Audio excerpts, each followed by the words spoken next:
What is up YouTube, and welcome to this Black Panther review. So this won't be too spoiler heavy that much. I'll probably do a full spoiler review at some point, and I will be doing a full Easter egg video as well. So if you are new to the channel, please do consider leaving a like and a subscribe with notifications on down below if you enjoy the video at the end. But Black Panther is here, and really, I absolutely loved it. Personally, I wasn't that excited for Black Panther when it was announced. I've never really been much of a Black Panther comics reader. It's not been something which, to be honest, I have been interested in reading. But it is a huge character. Black Panther is undoubtedly one of the biggest Marvel properties, in my opinion, just for the sheer pedigree that T'Challa has within the publishing history and world of Marvel, especially with the fact that he is one of the Illuminati. So we've got, I believe it's about 3 of the Illuminati that we have at the moment. So hopefully we'll see them kind of come together at some point. But we pick up with T'Challa and co after Civil War, where his father was sadly killed, and T'Chaka unwillingly passed on the mantle of king to his son T'Challa. However, Eric Killmonger, he's not too best pleased with this and wants the crown for himself. So this is pretty much directly after the events of Civil War, and as we were leaving the cinema when we'd just seen this, so about 20 minutes ago, we were discussing just how kind of iffy and messy the timeline is getting at the moment, considering that within this phase, we have had Civil War, we've had Doctor Strange, which takes place across the entirety of the MCU. We've got Guardians of the Galaxy Volume 2, which takes place kind of at a different time, and also Spider-Man Homecoming, which takes place right after Civil War as well. So it's getting really weird with the timelines, and I can feel a kind of slash cut is needed, and it's getting a bit iffy and messy here with the timelines and things like that. But you couldn't have a Black Panther movie without having this take place after Civil War. I was low-key hoping for a prequel, and then we deal with the aftermath or whatever, but that's just me wanting too much from what we got here. And this simply does deal with the events, and it's dealing with a brand new king in Wakanda, which Chadwick Boseman does handle really well. The actor is just superb at handling that role, and the acting in this is just next amazing level. As a whole, all of the players perform here, and the story is handled really well. So the main crux of this is vibranium. Vibranium is the entirety of what this story tends to be about. If you really do boil it down, vibranium is one of the most important parts. And we see Ulysses Claw, and he is obviously got his arm destroyed after the events of Age of Ultron. And in that, he did have a hell of a lot of vibranium, which, well, he forcibly sold to Ultron, but was made very rich in the process. So Ulysses no doubt wants to get more vibranium to sell it, because, as we know, it is the strongest metal on Earth, and it's the thing that powers Captain America's shield, although Howard Stark did think that, well, that was all the vibranium that exists in the world. But, well, how much was he incorrect there? So Ulysses Claw with a brand new sonic arm, which is what he had similar in the comics. So he's pretty much comic book accurate here. And Ulysses Claw is a big villain of Black Panther in the comics. And as we know, we find out in this movie that he has been a villain of the previous Black Panther, T'Chaka, for almost 30 years. So we're getting our origin there somewhat. He's been the villain of a Black Panther in the MCU for quite some time. So that's really cool that we got that. And I think that Andy Serkis does a fantastic job playing a weird, deranged, and kind of a SoundCloud rapper version of Ulysses Claw. So he did a great job, and his story does come to a close here in this movie. But Again, Ulysses Claw does have help. He has help from Eric Killmonger, who is a big villain of Black Panther again as well in the comics. So we're seeing actually technically 3 villains of Black Panther in this movie, but only 2. Ulysses Claw and Eric are 2 of the villains which are actually villains in this movie. So Eric does trace his roots back to Oakland in California, and I do like, I love these cold openings. I love these openings here in the movie, in kind of the MCU movies. We saw Bucky kill the parents of Tony Stark, which I thought was really, really cool.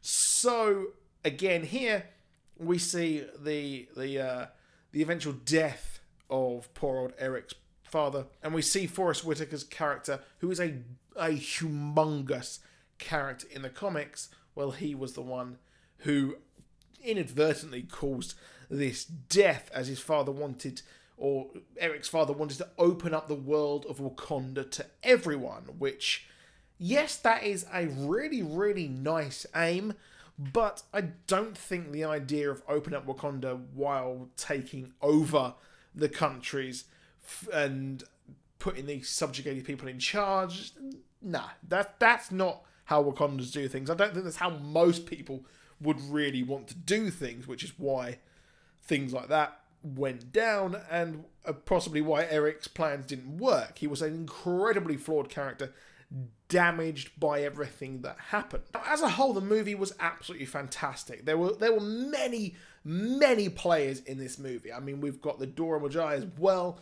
We've got Shuri. It came together expertly. The cinematography in this was amazing, and the representation of this, of course, within the MCU is just stunning. It is, and I love the fact that we're looking into this world and we're thinking they could use this technology, but they wanted to protect themselves, but they need to open it up, considering the fact that Infinity War is about to happen. We know that's going to happen, and we know that threat is coming, and, well, that's what's going to happen. I expect it to be a lot more open come Infinity War, but what they have been protecting themselves from, they are now going to have happen to them, a war. Now, one thing I thought was really, really cool in this movie was how it looped. So we deal with the ceremonial aspect of the fact that T'Challa is going to become the king of Wakanda, and that we have a challenger. We have a challenger, M'Baku, of the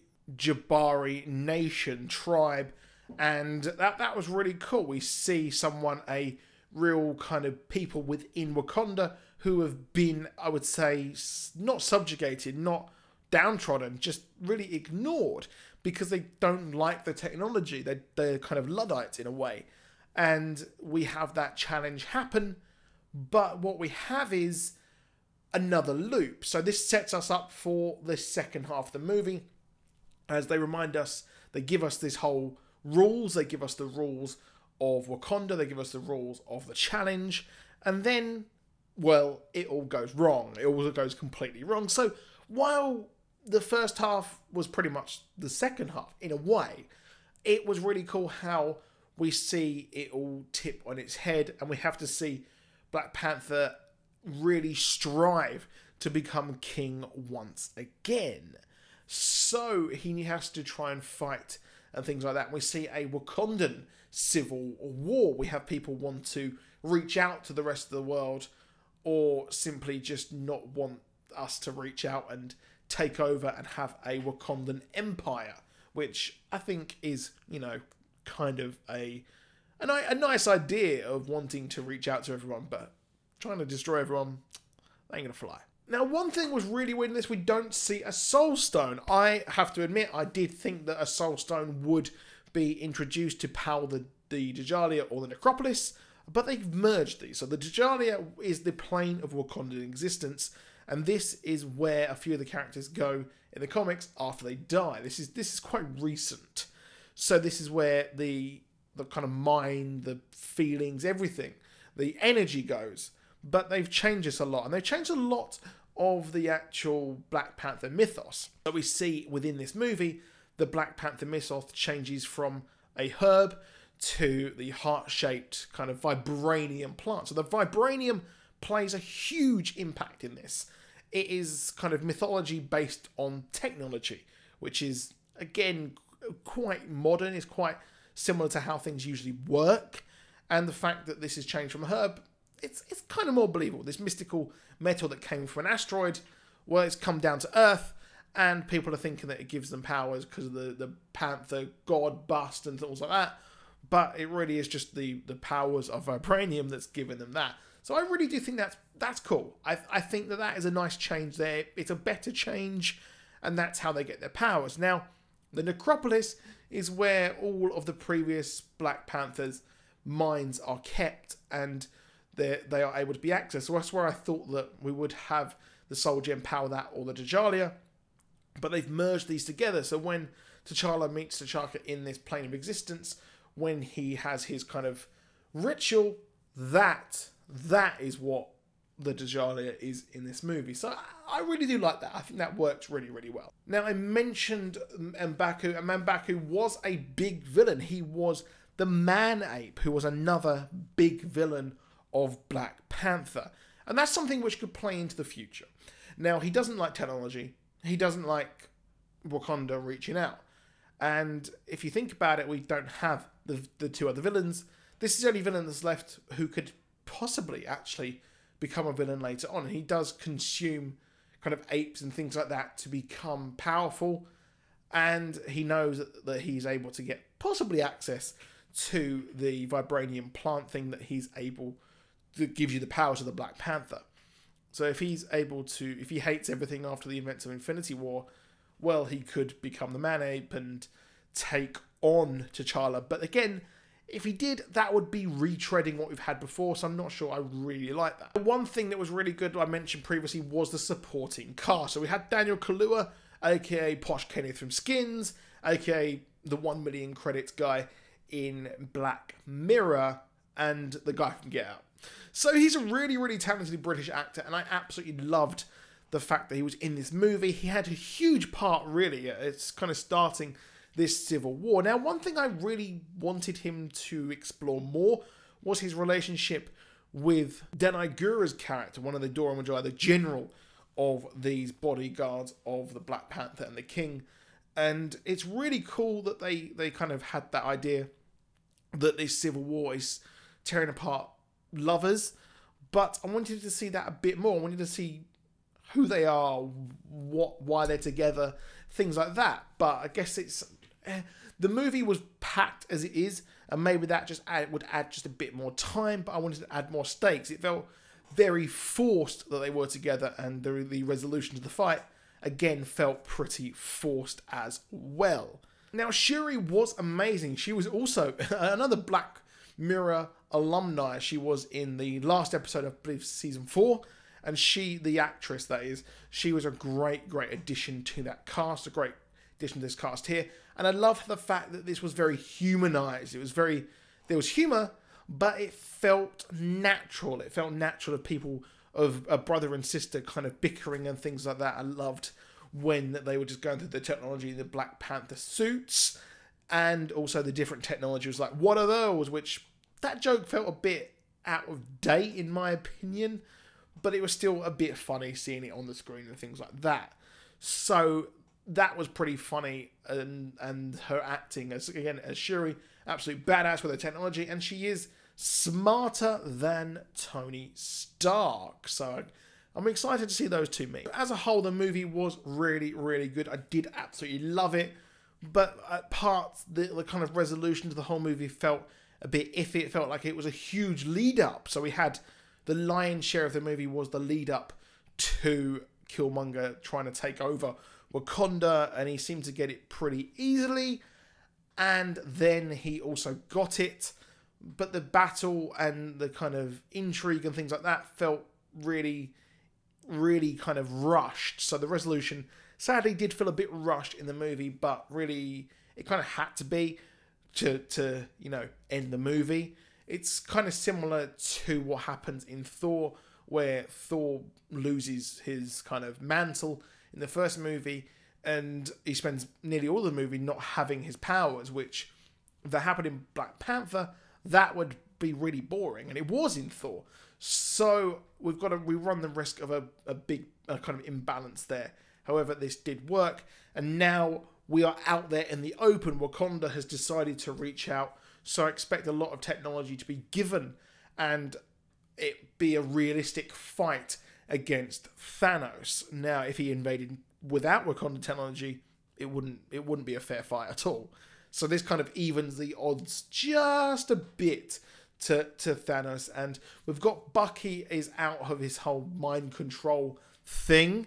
So now he's ready to possibly take on the role of Captain America in the future, maybe. I think that'd be pretty cool, but possibly not. So it was. We've got a lot of stuff looking forward to. I'm not sure whether they would go with Black Panther 2, or if that's really been greenlit, or if we need a Black Panther 2. Do we need one? Let me know in the comments down below if we do actually need one.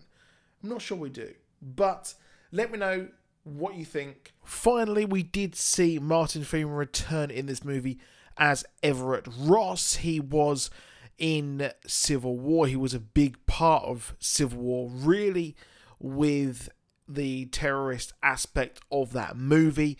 And funny enough, in the comics, he was the handler, the kind of CIA handler that T'Challa had when he came to the US. So now that Wakanda is expanding outside of the US, I expect them to stick to the comics, and he will actually kind of show the whole of, well, the world really to T'Challa and kind of handle that transition. That's it for this video. I will be doing an Easter egg video as well, so please drop a like, please do subscribe. I'll see you soon. Goodbye.